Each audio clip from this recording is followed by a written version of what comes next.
Because if I don't speak up, if I don't say anything, this was once East Hollywood, people are just gonna assume that it's Hollywood, that it's this myth, that it's an influencer city. People don't know the real Hollywood like I do. People don't know what it's like to be a Salvadoran, just being a kid and riding through Western and just embracing life as it was.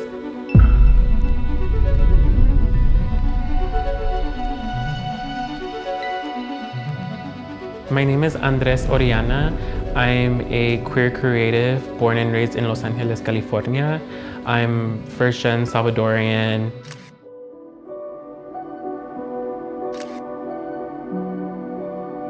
One of my favorite landmarks in East Hollywood is the intersection of Santa Monica and Western. I see it as the heart of East Hollywood, where you see all these Latinos and Hispanics coming together from Mexico, El Salvador, Guatemala, Honduras. There's something about that sense of community and seeing people from other countries come together and see how these cultures diffuse.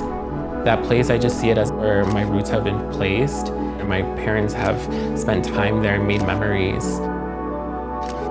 And if you go more down on Melrose and Western, that's where I actually got my first haircut as a little boy.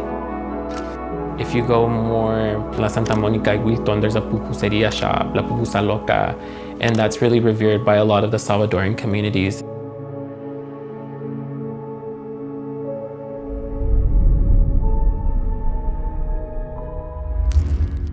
In 2013, my grandmother from my dad's side had passed away, and I had really spent a lot of time with her growing up. Being low income, we lived in a house on Oxford and Clinton. It was a one-bedroom, and my parents were always working 2 jobs at a time. I relied on my tia. They would take care of me. They would pick me up from kindergarten. One of the tias lived on Virginia and Western, and she had 2 kids, Brandon and Edward. But unfortunately, that home doesn't exist anymore. It's just a barren land that's waiting to be constructed for a high skyrise. My tia and her family were displaced. That's my childhood home, and the Head Start school that I went to doesn't exist anymore.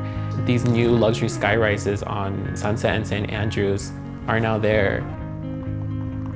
How can I tell people how East Hollywood was? I can only do it through my photographic photos, through my childhood voice. Because if I don't speak up, if I don't say anything, this was once East Hollywood, people are just gonna assume that it's Hollywood, that it's this myth, that it's an influencer city, and people don't know the real Hollywood like I do. People don't know what it's like to be a Salvadoran, just being a kid and riding through Western.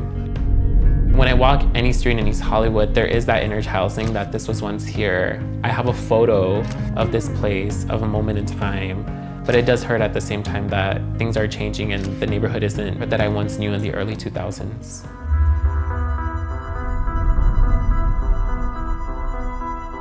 How I view healing is that it can be manifested through many ways. Healing can be through community. Without community, we're nothing. We wouldn't be here without our tias, our tios, our moms, our pops. We're all here because of each other. And unfortunately, in a capitalist state that we live in, a lot of us haven't valued the meaning of community.